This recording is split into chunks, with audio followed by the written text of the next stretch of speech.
Morning friends, कैसे हैं आप लोग। आशा है अच्छे होंगे। आज की कहानी है फ्रस्ट्रेशन।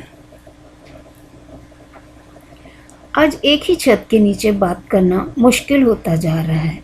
एक से कुछ कहो तो दूसरे की भावनाएं आहत हो जाती हैं।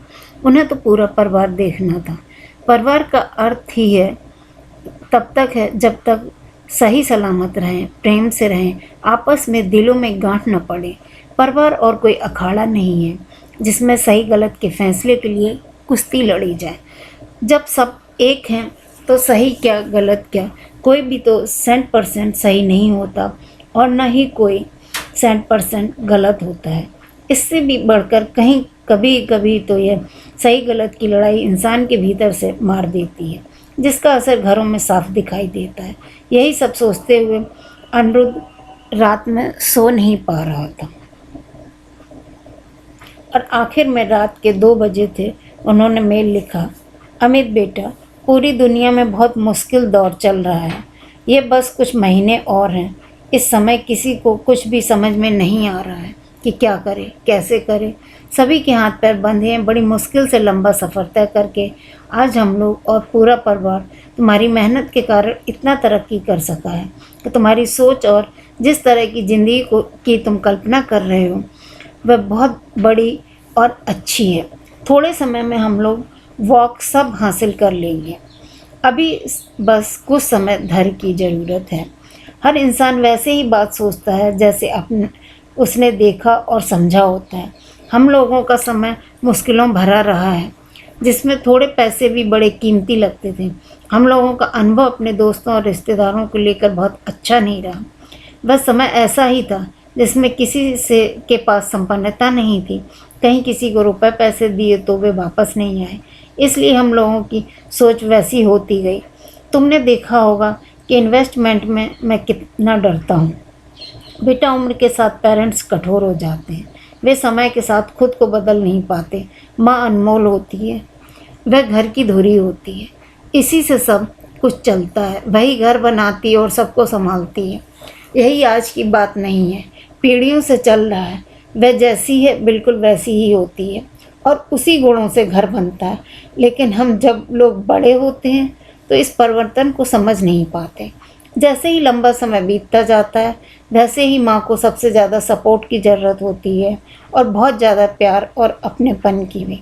जैसे ही लॉकडाउन ख़त्म होगा, सामान्य जीवन शुरू होगा, धीरे धीरे बहुत अच्छा होता जाएगा। पूरा परिवार मिलकर एक शानदार ज़िंदगी जिएंगे। मुझसे भी तो बस एक दिन में फ्री होना है। सिर्फ 3 साल से भी कम बचे हैं। फाइनली दिल्ली ही रहेंगे तुम्हारे पास। बाहर आने जाने की आज़ादी होगी। अच्छा बेस बन जाएगा। नोएडा में बहुत एंजॉय करेंगे। तुम सबसे समझदार हो, तुम्हें ही तो संभालना है। और धीरे धीरे जैसे लाइफ सोच रहे हो पूरे घर के लिए वैसी ही लाइफ बनानी है। अच्छी ज़िंदगी बनाने के लिए थोड़ा धैर्य रखना की ज़रूरत पड़ती है। बहुत कम लोग होते हैं बेटा जिन्हें दुनिया में ऐसी सफलताएं मिलती हैं। अच्छे परिवार मिलते हैं। क्या फ़र्क पड़ता है कि किसी दिन पसंद का नाश्ता नहीं मिला? क्या हुआ कि किसी दिन सब्जी कढ़ाई में लग गई और थोड़ी जली सी लगी? माँ कोई सपने में पूरे करने वाली परी तो नहीं होती।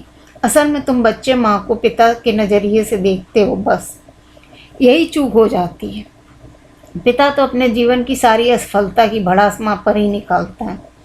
उसके पास घर चलाने के लिए पैसे की ज़रूरत होती है। ऑफिस में प्रमोशन नहीं होता तो घूमने नहीं जा सकता, दोस्तों संग मस्ती नहीं कर पाता या अपने माँ बाप के प्रति अपने कर्तव्य पूरे नहीं कर पाता, तो उसे सारा दोस्त तुम्हारी माँ का ही नज़र आता है। जबकि उसका रोल क्या है? वह तो बस निस्वार्थ भाव से सबकी देखभाल में लगी रहती है। जैसे ही तुम बड़े हुए तो आर्थिक स्थिति ठीक हुई, तुम्हें भी माँ पर गुस्सा आने लगा। क्यों करती हो इतना काम? क्या बर्तन के लिए काम भाई और खाना बनाने के लिए किसी को लगा नहीं सकती? टिफ़िन सर्विस ले लेते हैं। किसने कहा था कि सारे व्यंजन बनाने और थकने को पहाड़ जैसा बर्तन इकट्ठे हो गए हैं, लेकिन किसी को करने नहीं देना। ये बातें ठीक हैं, लेकिन आज तो ये पैसे और तरक्की दिख रही है ना। यह उसके सालों से ये सब करते हुए पैसे को घर से बाहर जाने के लिए रोकने का नतीजा है। उसके एक एक पाई को संभालने की वजह से सबके शौक पूरे हुए हैं। जिंदगी में, और आज वह अचानक सब छोड़ दे। उसे पता है बाहर के 10 दिन खाने का क्या अर्थ है, किस तरह हाइजीनिक भोजन से उसने सबके स्वास्थ्य की रक्षा की है। ये हम लोग कभी सोच ही नहीं पाते। किसे शौक नहीं होता कि वह आराम से बैठे और नौकर चाकर लगे रहें, सेवा करें। लेकिन नहीं, यह सब कहना और सोचना आसान है, करना बहुत मुश्किल है। यदि सुबह नाश्ता और खाना खुद बनाना हो तो महीने भर भी इंसान नौकरी नहीं कर सके। वे जिन्हें यह बहुत आसान लगता है, जब खुदा ना खास्ता ऐसी ज़रूरत पड़ी है तो वे खून के आंसू रो दिए। न जाने कितने लोग हैं जो ऐसा करके अपनी ज़िंदगी जीते हैं, क्योंकि सबको माँ नहीं मिलती, और मिलती भी है तो इस तरह सबको संभाले, पूरा घर परिवार देखे और हिसाब किताब भी न बिगड़ने दें। बच्चों को पढ़ाई लिखाए ऐसा तो बहुत कम ही होता है। बस जब भी माँ 25 साल तक घर में बिताकर अपने जैसे ही जीती रहती है तो हम बदल जाते हैं। हम बड़े होकर उसे सही और गलत सिखाते हैं, और घर के पिता जैसे एक बार फिर अपने दिल की को हताश निराश निकाल रहे होते हैं। बच्चों द्वारा माँ को समझाने पर देखा कि कुछ भी चाहता था तो वे आज से ये बच्चा समझा रहे हैं। बस अंत में इतना ही कहना है कि माँ को वैसे ही समझो जैसे बचपन में से जानते थे। इतना लिखकर वे मेरे चिंतित मनन में डूब गए। आज शाम की बात तो थी जब तुम्हें एहसास हुआ था कि घर में उनके जैसा ही एक इंसान के पनपने का, उन्हें तुम कभी नहीं समझोगी वाले अपने वाक़ पर अफसोस हुआ। अजीब त्रासदी है, यह नहीं समझेगी, यह हम लोग नहीं समझेंगे। जिस समय उसे सबसे अधिक सपोर्ट और स्नेह की ज़रूरत है, हम सब उससे दूर खड़े होकर अपनी ज़िंदगी का फ्रस्ट्रेशन निकाल रहे हैं। उससे जैसे सदियों का बदला ले रहे हैं, और वह कुछ नहीं कहती, चिड़चिड़ाती है, भीतर ही भीतर रोती है। किससे कहे अपने मन की बात। आज बेटा भी तो है उसे ही गलत साबित कर रहा है। छोटी छोटी चीज़ों और बातों के लिए यही सब सोचते हुए अनिरुद्ध चुपचाप किचन में आकर खड़े हो गए। फिर धीरे से बोले, तुम ठीक कह रही थी, अभी इसने दुनिया नहीं देखी है। जिस दिन लोगों से वास्ता पड़ेगा आंखें खुल जाएंगी। आजकल के ज़माने में सब अपना फ़ायदा देखते हैं। इसके जैसी भोली नहीं है दुनिया। पर क्या करोगी, जो अच्छी बातें तुमने उसे ज़िंदगी भर सिखाई वही तो वह कर रहा है। यह क्या? वह चौंक गए। अभी तो उसकी पत्नी के व्यवहार में रूखापन आ गया था।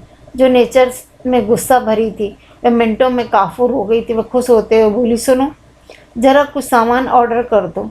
और अनिरुद्ध मोबाइल फ़ोन लेकर बैठ गए। अभी लो लिस्ट बताओ। अरे मम्मी, मैं ऑर्डर कर देता हूँ, बेटा बोला। क्यों? तुम क्यों कर दोगे? क्या तुम लोगों को ऑर्डर करना नहीं आता कि तुम हमें बेवकूफ़ समझते हो? पापा सब करेंगे, वे ही सबको संभालते हैं। उसे लगा अब यह ठीक है। बात सामान ऑर्डर और रुपए पैसे और खाने की बात कहाँ होती है। बात तो माँ के मान सम्मान और उसके प्यार की अहमियत को समझने की होती है, जो घरों में ज़िंदगी में फ़र्क ले लेती है। दोस्तों, आप लोगों को यह कहानी कैसी लगी? कहीं ना कहीं हम लोगों की ज़िंदगी में किसी न किसी के दिल को ये कहानी या इसमें कुछ भी सेंटेंस में आप लोगों के दिल को छूता हो तो प्लीज़ लाइक कीजिए, सब्सक्राइब कीजिए और सपोर्ट कीजिए। धन्यवाद।